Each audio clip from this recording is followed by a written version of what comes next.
الحمدللہ رب العالمین، الصلاۃ والسلام علی سید الانبیاء و اشرف المرسلین وعلی آلہ و اصحابہ اجمعین، اما بعد فاعوذ باللہ من الشیطان الرجیم، بسم اللہ الرحمن الرحیم۔ رب اشرح لی صدری ویسر لی امری واحلل عقدۃ من لسانی یفقہوا قولی۔ اللہم صلی علی سیدنا شفیعنا حبیبنا و مولانا محمد وبارک وسلم۔ السلام علیکم ورحمۃ اللہ وبرکاتہ مغفرتہ۔ ناظرین و سامعین، ایچ ڈی ٹی وی پر محمد ہمارے بڑی شان والے پروگرام کو لے کر آپ کا میزبان محمد امجد علی حاضر خدمت ہے۔ ناظرین کرام، میلاد تو سبھی مناتے ہیں، مگر بہت سارے لوگ آج کل کے میلاد منانا اور میلاد کے مقاصد و اغراض کو نہیں جانتے، جس کی وجہ سے وہ ایک دو دن کا سیلیبریشن ہو گیا، اس کے بعد رات گئی بات گئی۔ ہونا کیا چاہیے اور ہم کیا کر رہے ہیں، اس تعلق سے ہم گفتگو کریں گے۔ ہمارے ساتھ موجود ہیں خطیب جامع مسجد محمدیہ کشن باغ مولانا سید خواجہ معیز الدین اشرفی صاحب۔ اشرفی صاحب، آپ کا ایچ ٹی وی پر خیر مقدم کرتا ہوں۔ السلام علیکم ورحمۃ اللہ وبرکاتہ۔ وعلیکم السلام ورحمۃ اللہ وبرکاتہ۔ مولانا، آپ نے بھی دیکھا ہوگا کہ بہت زور و شور سے میلاد منائی جاتی ہے، ہر گلی کوچے میں لائٹنگیں لگائی جاتی ہے، خمخمیں لگائے جاتے ہیں، جلسے جلوس ہوتے ہیں، کھانا پینا ہوتا ہے، ذکر و اذکار ہوتے ہیں، نعت خوانی کی محافل سجائی جاتی ہے۔ اس کے بعد سب سناٹا سا چھا جاتا ہے۔ ہونا کیا چاہیے اور ہم کیا کر رہے ہیں؟ الحمدللہ، میلاد شریف کی یہ جو محفلیں ہیں، بلا شبہ ملت اسلامیہ میں ایک دینی حمیت اور غیرت کا وسیع پہلو اجاگر کرتی ہیں، اور اس کے تقاضے یہی ہیں کہ ہم اپنی نسلوں کو مقام مصطفیٰ صلی اللہ علیہ وآلہ وسلم، عشق مصطفیٰ صلی اللہ علیہ وآلہ وسلم اور صحابہ کرام کا اپنے نبی صلی اللہ علیہ وسلم کے ساتھ انداز غلامی کیسا تھا، کیا تھا، اس کو ظاہر کریں، بجائے اس کے جلوسوں کی کثرت یا شور و غل، ایسی تہذیب کے مظاہرے جو اغیار کی تہذیب سے مستعار لیے گئے ہیں، اس سے ہم جہاں تک ہو سکے اجتناب کریں، اور میلاد کی محفلیں ایک دن کے لیے یا ایک رات کے لیے نہیں ہیں، بلکہ اس کا پیغام تو ہماری سانس کی ابتدا سے انتہا تک پیغام میلاد والے رسول صلی اللہ علیہ وسلم کی تعلیمات صلی اللہ علیہ وسلم، اور ابنائے وطن کے ساتھ، اپنے احباب کے ساتھ، اپنے عزیز و اقارب کے ساتھ، اپنے رشتہ داروں کے ساتھ، اپنے پڑوسیوں کے ساتھ، یہ سب کے ساتھ اللہ کے رسول صلی اللہ علیہ وسلم کی تعلیمات کا عملی مظاہرہ کرنا ہی در حقیقت تقاضۂ میلاد النبی ہیں۔ اور میلاد النبی، جیسے آپ نے کہا کہ رات گئی بات گئی، رات گئی اور بات گئی، یہ جو مزاج بن گیا ہے، ایسا نہیں کہ فَمَن يَعْمَلْ مِثْقَالَ ذَرَّةٍ خَيْرًا يَرَهُ وَمَن يَعْمَلْ مِثْقَالَ ذَرَّةٍ شَرًّا يَرَهُ۔ وہ رسول جو قرآن حکیم ہمیں دیے ہیں، اس کا یہ پیغام ہے کہ ذرہ برابر نیکی اور ذرہ برابر اللہ کی نافرمانی فراموش نہیں کی جائے گی، اس کا پورا اجر دیا جائے گا اور پوری سزا دی جائے گی۔ تو سزا اور جزا کا ہم یہ اسلامی جو تصور ہیں اس کو پیش نظر رکھ کے میلاد منانے کے بعد اس کے تقاضوں کی بھی تکمیل کریں۔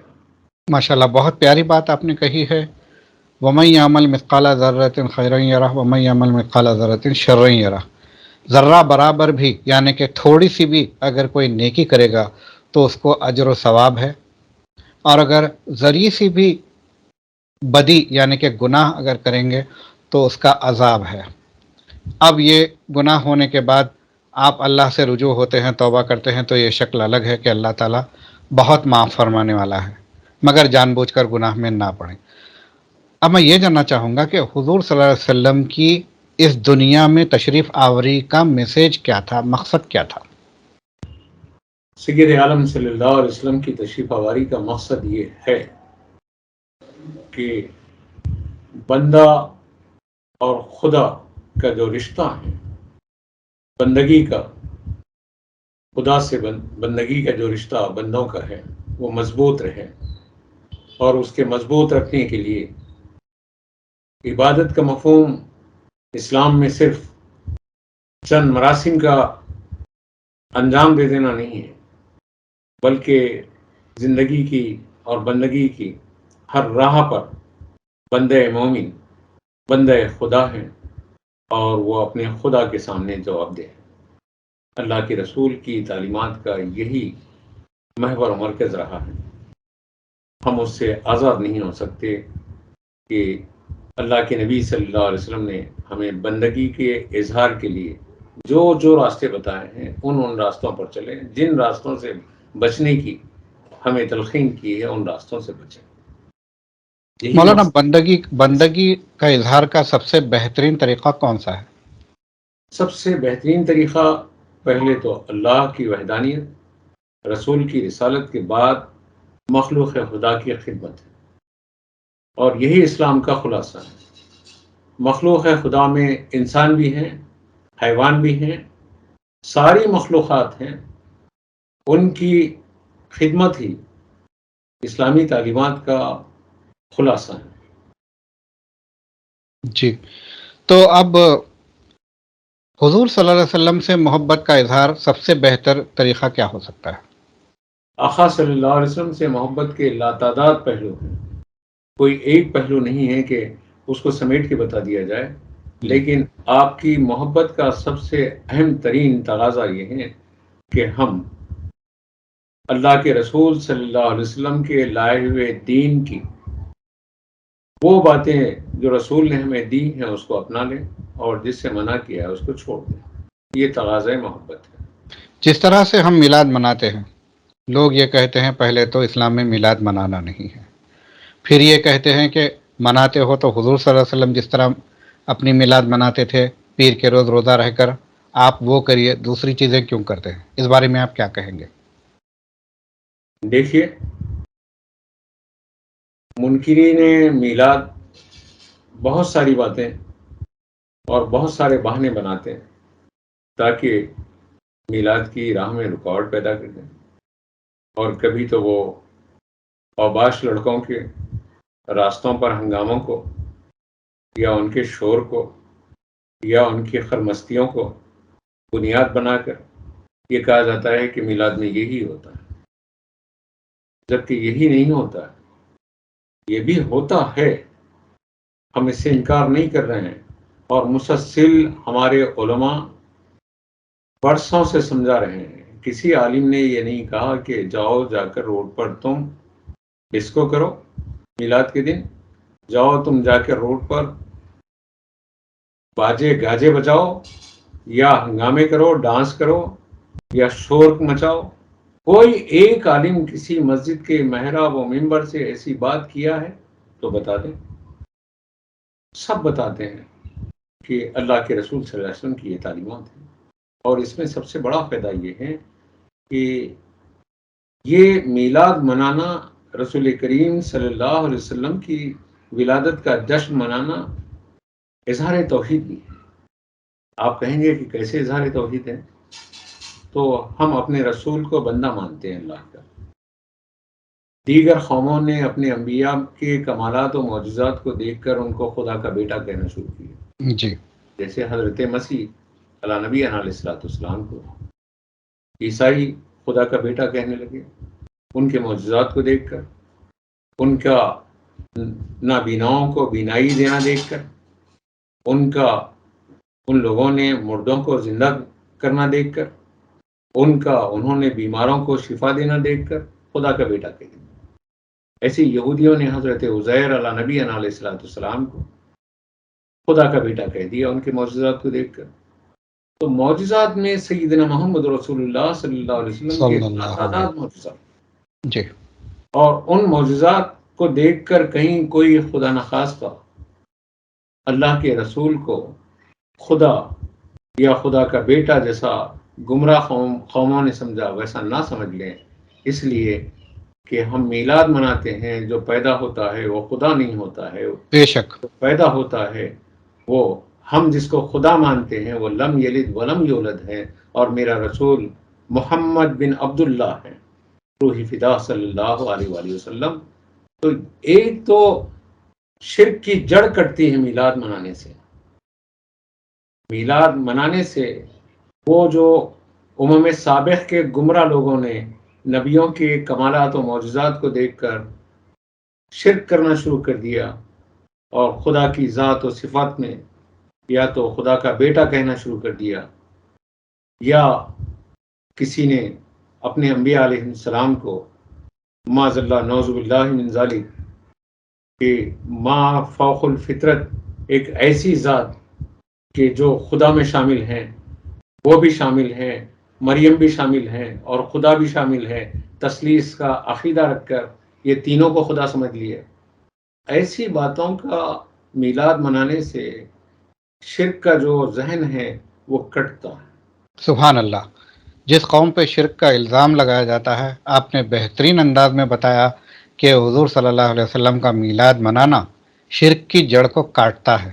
جو پیدا ہوتا ہے وہ خدا نہیں، کیونکہ اللہ تبارک و تعالیٰ نے قرآن میں سورہ اخلاص کے ذریعے فرمایا لم یلد ولم یولد، مطلب نہ وہ کسی کو پیدا ہوا اور نہ اس نے کسی کو جنا.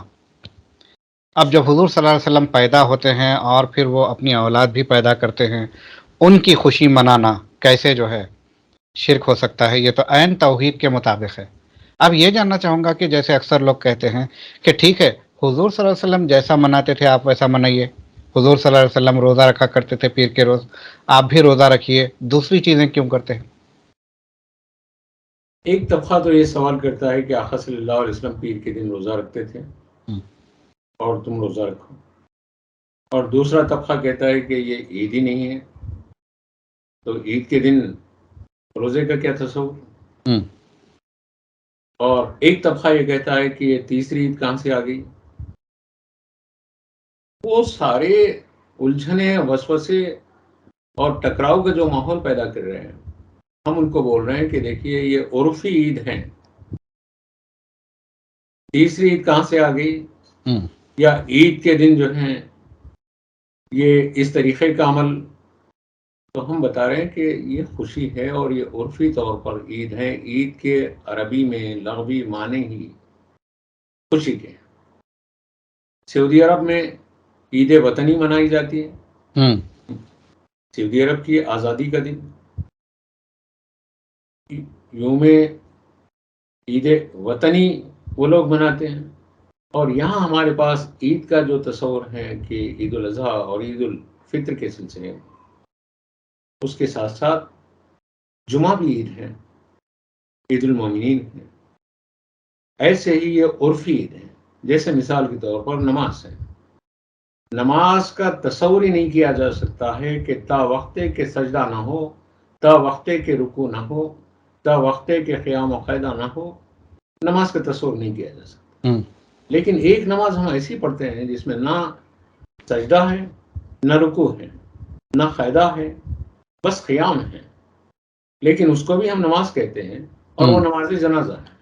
جبکہ نماز جنازہ عرفی نماز ہے، وہ در حقیقت میت کے لیے دعائے مغفرت ہیں. میت کو سامنے رکھ کر ہم مغفرت کی دعا کرتے ہیں اور عرفی طور پر اس کو نماز کہتے ہیں. تو ایسے ہی عید میلاد النبی صلی اللہ علیہ وآلہ وسلم عرفی عید ہیں. اگر عید ہے تو پھر اس دن نماز کیوں نہیں ہے؟ عید ہے تو اس دن اللہ کے رسول نماز کیوں نہیں پڑھے؟ تو اللہ کے رسول نماز نہیں پڑھے، اسی لیے ہم اس دن نماز نہیں پڑھتے. جس دن جن عیدوں میں اللہ کے رسول نماز پڑھے اس دن ان عیدوں میں ہم نماز پڑھتے ہیں. تو ہم تو اللہ کے رسول جیسا دین دیے ویسے ہی مانتے ہیں. خوشی کے منانے کا تقاضا ان لوگوں سے پوچھ لیجئے جو لوگ روک رہے ہیں. ان کے گھر میں بیٹا پیدا ہوا تو اس دن کیا وہ غم مناتے ہیں؟ دنیا کا دستور ہے کہ کسی بھی قسم کی خوشی میسر ہوتی ہے، کاروبار میں خوشی، کامیابی میں خوشی، تعلیم میں خوشی، میدان کارزار میں خوشی، جس میدان میں جس کو خوشی مل جاتی ہے اس خوشی پر ایک دوسرے کو مبارکباد دیتے ہیں۔ تو کائنات کی سب سے بڑی خوشی شیطان کو ناکام کرنے والا عمل، اللہ کو راضی کرنے والا عمل، فضاؤں میں توحید کی صداؤں کو بلند کرنے والا رسول دنیا میں تشریف لائے اور ہم جشن منائیں۔ جشن منائے ضرور، لیکن اس کے جو تقاضے ہیں، اگر کوئی اوباش لڑکے ان تقاضوں کی تکمیل سے پھلانگ کر انہیں کچھ اور طرف جا رہے ہیں، لے جا رہے ہیں، تو ہمارے علماء روک رہے ہیں، مسلسل روک رہے ہیں، مسلسل بیانات، مسلسل مضامین، مسلسل تقاریر، مسلسل مقالات، مسلسل جو ہیں ان کے لیکچرز ہیں، اور یہ کہہ رہے ہیں کہ دیکھیے یہ کام نہ کریں۔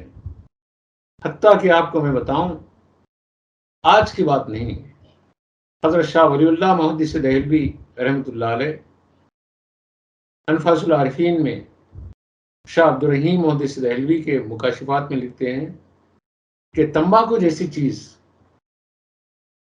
اللہ کے رسول صلی اللہ علیہ وسلم کو اس کی وہ ناگوار ہے، پسند نہیں۔ ایک خواب کا تذکرہ کیا انہوں نے کہ دو نوجوان ہیں، خواب میں اللہ کے رسول صلی اللہ علیہ وسلم کو دیکھے، ایک کو باریابی کا موقع ملا، ایک کو نہیں ملا۔ دوسرے دن دونوں نے اپنے اپنے خواب بیان کیے کہ ہاں میں بھی دیکھا، لیکن جس کو باریابی کا موقع ملا اس نے کہا کہ مجھے تو باریابی کا موقع مل گیا لیکن تجھے روک دیا گیا۔ وہ رونے لگا کہ ہاں میں بھی خواب میں دیکھا، مجھے روک دیا گیا تھا، اور خوب رونے لگا۔ پھر شام ہوئی، جب وہ سویا تو اس کو معلوم ہوا خواب میں کہ روکے جانے کی وجہ یہ ہے کہ تمہارے منہ سے تمباکو کی بو آ رہی تھی اور اللہ کے رسول صلی اللہ علیہ وسلم کو ناگوار تھی، اس کی وجہ سے فرشتوں نے تم کو ان کی بارگاہ میں جانے سے روک دی۔ جی پھر شاہ ولی اللہ لکھتے ہیں کہ وہ نوجوان توبہ کیا اس عمل سے، اس تمباکو کی بدبو سے اپنے آپ کو پاک کیا، چند دنوں کے بعد وہ بھی زیارت مصطفیٰ صلی اللہ علیہ وسلم سے مالا مال۔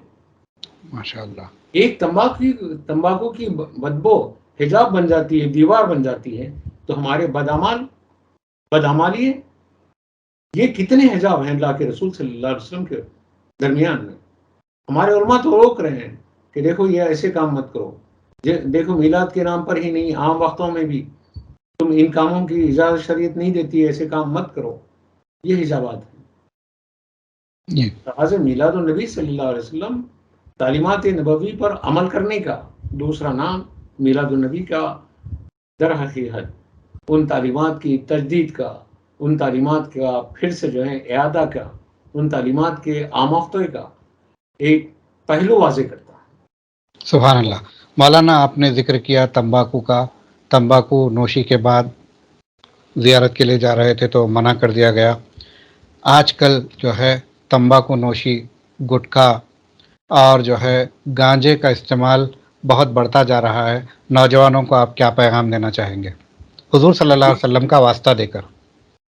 میں ان نوجوانوں سے التماس کرتا ہوں کہ جو لوگ تو تمباکو کھا رہے ہیں وہ زہر کھا رہے ہیں، چاہے وہ گٹکے کے نام پہ کھا رہے ہیں یا کسی گانجے کے نام پر پی رہے ہیں، کھا رہے ہیں، کچھ بھی کر رہے ہیں، وہ زہر کھا رہے ہیں اپنے لیے، اپنی صحت کے لیے، اپنے بال بچوں کے لیے، اپنے ماں باپ کے لیے، اپنے معاشرے کے لیے، یہ سب کے لیے وہ زہر کھا رہے ہیں۔ اور قرآن واضح طور پر بول رہا ہے کہ اپنے آپ کو ہلاکت میں مت ڈالو، اور یہ اپنے آپ کو ہلاکت میں ڈال رہے ہیں۔ اور قرآن یہ بھی بول رہا ہے کہ تم برائیوں سے اپنے آپ کو بچاؤ۔ اللہ کے رسول صلی اللہ علیہ وسلم نے یہاں تک تعلیم دی ہے کہ جو جس چیز سے خودکشی کرے گا قیامت میں اسی طریقے سے اٹھے گا۔ تو یہ دانستہ طور پر جو لوگ زہر کھا رہے ہیں، ایک قسم کی خاموش خودکشی کر رہے ہیں، اور قیامت کے دن یہ خدا نخواستہ خودکشی کرنے والوں میں اگر اٹھائے جائیں، ان کو غیرت آنی چاہیے۔ تمباکو کا تو ایک پہلو ہمارے پاس دکھ رہا ہے، اس کی بدبو دکھ رہی ہے، اس کے زہریلے اثرات دکھ رہے ہیں، لیکن غیبتوں کے اثرات، برائیوں کے اثرات، تہمتوں کے اثرات، ہماری نگاہوں میں بدکاریوں کے اثرات، ہمارے وجود سے ہونے والی نافرمانیوں کے اثرات، یہ ہماری روحانیت کو بیمار کر رہے ہیں۔ ہم کو چاہیے کہ صرف تمباکو سے ہی نہیں، ایسی بدبو سے ہی نہیں، بلکہ بدبودار اعمال سے بھی بچیں، بدبودار کردار سے بھی بچیں، بدبودار صحبتوں سے بھی بچیں، بدبودار ہماری دوستیوں سے بھی بچیں، تاکہ ایک پاکیزہ ماحول ہو تو اللہ کے رسول صلی اللہ علیہ وسلم کی قربت حاصل ہو۔ ماحول سبحان پاکیزہ نہیں رہے گا تو نتیجہ یہ ہوگا کہ اسلام تو یہاں تک اتنی پاکیزگی کی تعلیم دیا ہے، تمہارے منہ میں ایک حلال چیز ہے پیاز یا لہسن، اس کو حرام نہیں کہا گیا، لیکن اس کی بو ناگوار گزرتی ہے فرشتوں کو، تو مسجد میں آپ کو یہ کچا کھا کر آنے سے منع کر دیا گیا تاکہ اس کی بو جو ہیں مسجد میں نہ آئے۔ تو آپ اندازہ لگائیں کہ یہ جو آپ کو یہ چھوٹی چھوٹی باتیں ہیں، یہ چھوٹی چھوٹی باتیں آپ کی زندگی کے لیے ایک انقلاب بن سکتی ہیں اگر آپ ان باتوں پر اور ان بدبودار چیزوں پر اپنے آپ کو پرہیز کر کے روک کے رکھیں، بد اعمالی سے، بد کرداری سے، بد نگاہی سے، تو کتنا فائدہ ہوگا۔ سبحان اللہ، سبحان اللہ۔ مولانا آپ کا بےحد شکریہ ہم سے گفتگو کرنے کا۔ ناظرین کرام، یہ تھے مولانا سید خواجہ معیز الدین اشرفی صاحب، جو کہ حضور صلی اللہ علیہ وسلم کی میلاد کس طرح سے منانا چاہیے اور میلاد کے مقاصد و اغراض کیا ہیں وہ بتائے، امت مسلمہ کو کیا کرنا چاہیے انہوں نے بتایا، اور حضور صلی اللہ علیہ وسلم کو نہ منہ کی بدبو پسند ہے جو گٹکے وغیرہ سے آتی ہے، اس کے علاوہ کردار کی بدبو، اعمال کی بدبو، تمام بدبودار اشیاء سے پرہیز کرنا چاہیے اور اپنے آپ کو حضور صلی اللہ علیہ وسلم کے اور اللہ تبارک و تعالیٰ کے قریب کرنے کی کوشش کرنی چاہیے۔ بہرحال اگلے ایپیسوڈ تک کے لیے ہمیں دیجیے اجازت۔ اللہ حافظ۔